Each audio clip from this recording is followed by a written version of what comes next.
Have you ever kind of looked over at a coworker, someone you know makes the exact same salary as you, but somehow they're living a completely different life? They're taking vacations, they seem totally relaxed about money. Meanwhile, you're standing in a grocery store aisle doing poverty math to see if you can afford name brand cereal. What is going on? Well, the answer is way simpler and maybe a little more infuriating than you might think. It really just comes down to one single, kind of boring decision. Okay, so let's really dive into this, because this is the core question, right? It's not about some secret inheritance or, a mountain of credit card debt, usually. It's about two invisible forces. One is the path of default spending habits, and the other is building an automated wealth machine. One path traps you, and the other one, well, it sets you free. So to really see how this plays out, let's meet Jessica and Amanda. I mean, look at this. They are identical on paper. Same age, same $65,000 salary, same city. Both of them probably think they're doing okay. But one of them, Jessica, made a tiny 30-minute decision years ago that is going to create an absolutely unimaginable gap between their futures. So let's follow these two paths. We're about to see how one small, consistent habit doesn't just, add up, it multiplies. It creates a gap that starts as a crack and then becomes a canyon over time. All right, just look at this. This is what we're talking about. The great divergence. By age 35, the gap is already pretty noticeable. Jessica's got over 160 grand, Amanda has just 31. Amanda's probably not too worried yet, but then jump ahead just 10 years. By 45, she's gotta be starting to panic as Jessica cruises past $500,000. And then, by 55, the math just goes wild. Compound interest has gone vertical for Jessica, pushing her past $1.5 million. And by retirement, it's not even a fair comparison.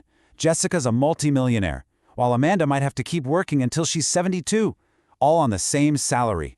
Radically different outcomes. So what in the world happened to Amanda?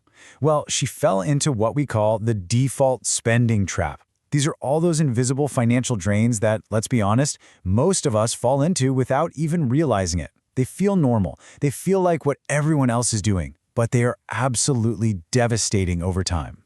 And it so often starts with lifestyle inflation. You get a little raise, so you get a nicer car, you feel like you've earned it, right? A brand new truck payment can easily be over $700 a month. You might even tell yourself, hey, it's an asset, it's a sign I've made it. But, as we're about to see, the math tells a very, very different story. Yeah, let's be super clear about what's happening here. After 6 years of payments, that $70,000 truck is now worth, maybe $31,000? You've paid thousands in interest and lost over 50 grand to depreciation alone. It is the exact opposite of an investment. You've basically just paid a premium to lose a ton of money. And then there's this thing, the friendship tax. You know what I'm talking about. It's that constant pressure to spend money just to maintain your social life. The birthday dinners where you split the bill evenly even though you just had a salad, the group gifts for coworkers, the weekend trips you can't really afford. Each one feels kind of small, but man, together, they're a massive drain on your wallet. And here's a perfect, painful example.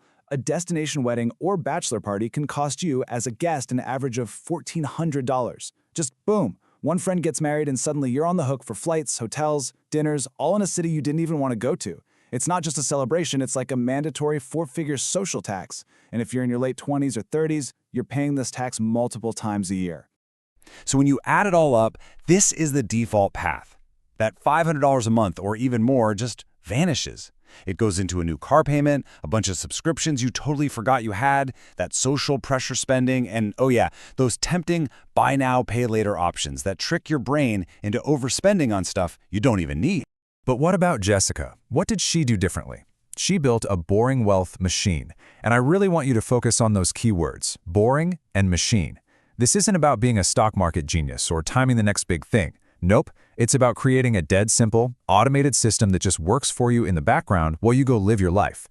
This right here is the entire difference between Jessica and Amanda. Jessica took that $500, the same money Amanda spent on her truck payment, and she just automated it into a simple, low-cost S&P 500 index fund. That's it. That is the entire secret. Nothing more complicated. And the best part?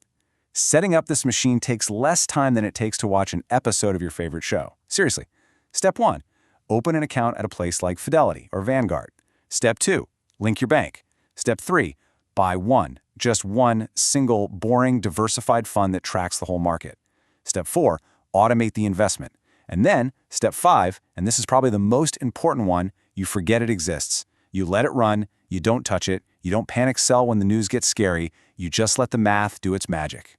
So let's move on, because this is where the math really starts to break people's brains. This is the unbelievable, shocking power of compound interest. Okay, so if you follow this plan for 40 years, let's say from age 25 to 65, you will have personally put in a total of $240,000. That's a lot of money. It's a real testament to decades of discipline. But that is not the amazing part. The amazing part is this. On top of your contribution, the market, just through the quiet magic of compound growth, generates an additional $2.92 million for you. There comes a point where your money is literally making more money than you are at your job. It's insane. I mean, just think about what this chart is showing you. When you look at your final multi-million-dollar portfolio at retirement, over 92% of it came from growth. It wasn't just you saving, it was you putting your money to work in a machine that just built wealth for you while you slept. Your contribution was just a tiny seed. And this growth, it's not a straight line. It's a snowball rolling downhill. That first $100,000 is the hardest part. It can take nearly a decade of just grinding it out. But the second $100,000, that takes only about 5 years. And then later on, going from $1 million to $2 million can happen in under 7 years because your money is now doing all of the heavy lifting for you. But wait, you're thinking, what about market crashes? That's the fear that keeps so many people on the sidelines, right? Well, with this automated strategy, you actually learn to see crashes differently. They're your friend. Seriously, they're good for you.